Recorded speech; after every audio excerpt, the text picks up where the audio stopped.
రాష్ట్రంలో 2,32,53,000 నాటుకోళ్లు ఈ రాష్ట్రంలో ఉన్నాయి. లేయర్స్ బాయిలర్స్ కలిసి 8,46,09,000 బాయిలర్స్ లేయర్స్ కలిసి ఉన్నట్టుగా మాకు రిపోర్ట్ ఉంది.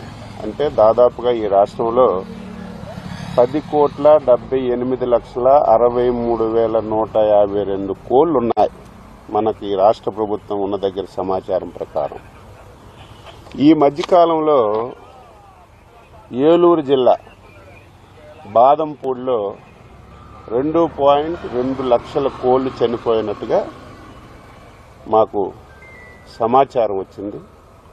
అదేవిధంగా వెస్ట్ గోదావరి జిల్లా వేల్పూర్లో 2.5 లక్షల కోళ్లు చనిపోయినట్టుగా సమాచారం వచ్చింది. ఎన్టీఆర్ జిల్లా గంపలగూడెంలో ఒక 7,000 కోళ్లు చనిపోయినట్టుగా సమాచారం వచ్చింది. వెస్ట్ గోదావరి జిల్లా కానూరులో 65,000 కోళ్లు చనిపోయినట్టుగా మాకు సమాచారం వచ్చింది. వెంటనే రాష్ట్ర ప్రభుత్వం అలర్ట్ అయి అధికార యంత్రాంగానికి పంపించి అక్కడ ఏవైతే